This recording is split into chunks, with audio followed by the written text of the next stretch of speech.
Hello and welcome to a podcast on sayings of the teacher, 老师的话.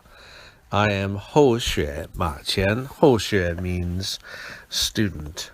Ma Chien is my name, Benjamin Myers, and I'm going to help you with this, and I'm going to read the first 3 parts of the first chapter of the sayings of the teacher.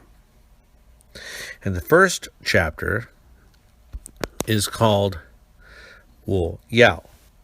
我要 means I want. And it is short for 我要怎样过一生, which means how should I spend my life? And this is what the teacher wants us to know about the most basic thing of our lives, is how to live it and what we should expect. So I'm going to read it, and when we come to a Chinese concept, I'm going to try to explain that for you. So the first part, 我要, number 1. The teacher says, disciples, for what have you come to this world? To advise and to transform people. That's sensible. And this is your mission. You're not asked to come to the world just to eat, drink, play, and to seek pleasure, or to bear a few kids, build a few houses, and earn a couple of bucks. Isn't that right? You're asked to come put this world in order, to help transform and carry the numerous living beings across the bitter sea of life and death, and to do something meaningful. Don't let yourselves be lost, okay? Now, in this first chapter, or the first part of this chapter, I should say, we have a mention of the bitter sea.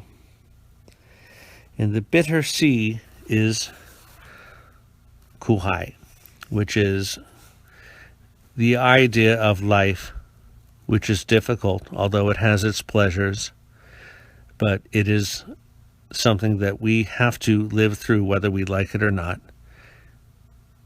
And we who are students are here, and we're asked to come help other people and to help them across that sea and to do something meaningful and not to get so caught up in the world, which is also a concept in Christianity, which is live in this world but do not be of this world. So that is the first part, 我要, number 1. Now here's 我要 number 2. Both 观音菩萨. The 观音菩萨 is widely known as the goddess of mercy. She is sort of the Eastern version of Mother Mary. Both 观音菩萨 and Buddha Sakyamuni have accompanied and accomplished full enlightenment and have become saints or Buddhas. And the word Buddha is also known as Fo in Chinese. Buddha and Fo are the same word. They have both become saints or Buddhas through cultivation while they were human beings. They also had to eat bitter. In Chinese, that is 吃苦. 吃苦, to eat bitter, which means suffer hardship in order to become a better person.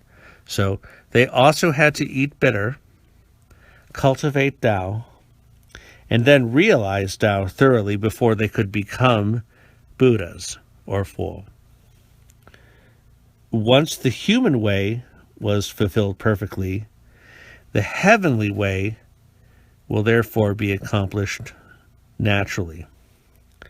What is the human way? That's the path of man, the road of man. and the things that man should do.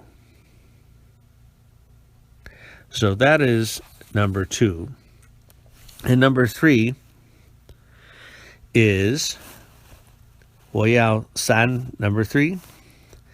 Whether you are living in the human world or your stay in this world is valuable depends on how you take the limited time to create incorruptible things and matters. Things and matters that can be handed down to the future generations, that are worth viewing, imitating, and learning. Only then would your living in this world be considered useful. Regard yourself as an artist, as a sculptor. You need to reveal the most brilliant aspect of your whole life to everyone and reveal it to the future generations. Let them feel that you're a person who deserves study and that you are a perfect sculptor. You need to stay and let everybody look upon you with respect. Even though you're a person with defects, you do still possess a beauty within your worst defect, right? For an artist who is good at photography, the places where he or she looks at are where the artist feels worthy to look. Using the professional judgment, the artist only takes notice of the most beautiful angle that he or she wants to keep, right? Why does a saint deserve respect or praise?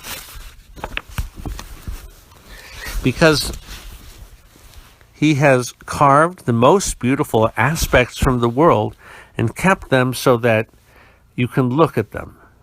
Well, since you have such a good camera yourself, you're an artist and a photographer too. You have to look at things with the standards of an artist.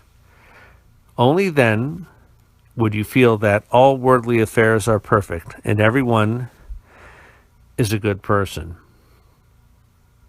In teaching and guiding a person, you need to take the mind and attitude of a sculptor and regard everyone as a person who deserves to be sculpted. Then all things in the world will look good in your eyes. So I think that is a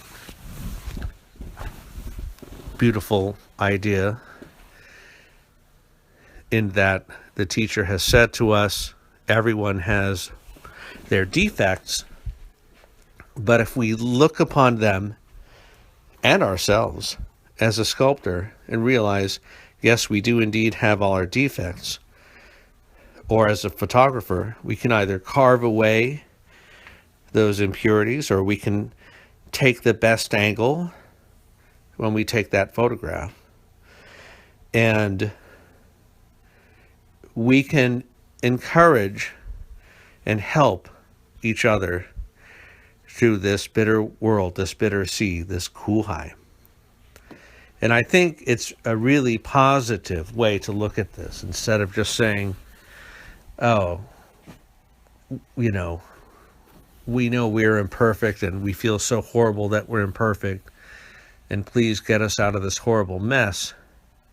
It's such a more positive outlook. It's such a wonderful way of looking at it. It's such an innovative way to say we're sculptors. We've got to be artists. He says we've got to be artists. We have to be photographers.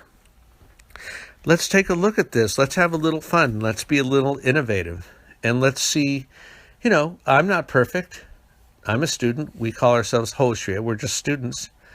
But we can say, wow, this person is really interesting. I see some parts about them that are not that great, but I love this part, and maybe let's take a picture of that at that angle, or let me sculpt this part away, and you're emphasizing the positive.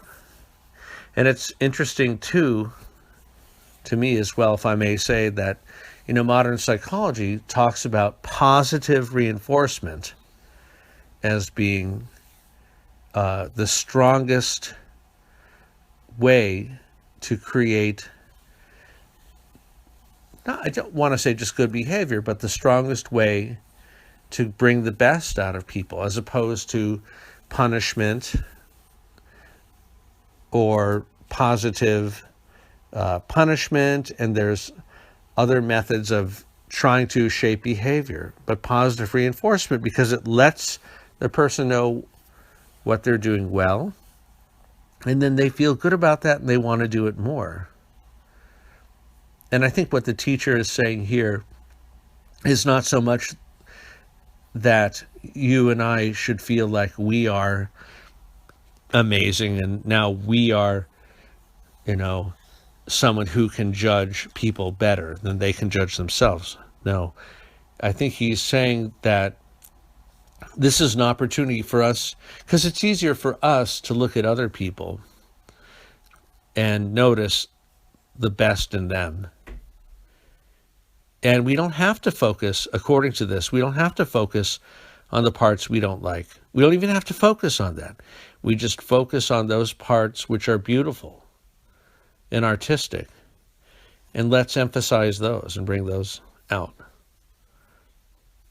So those are the first three parts of the first chapter of Lao-Tse de Hua, the sayings of the teacher. So let me know your thoughts, leave your comments below, and thank you for listening. This is 后学马前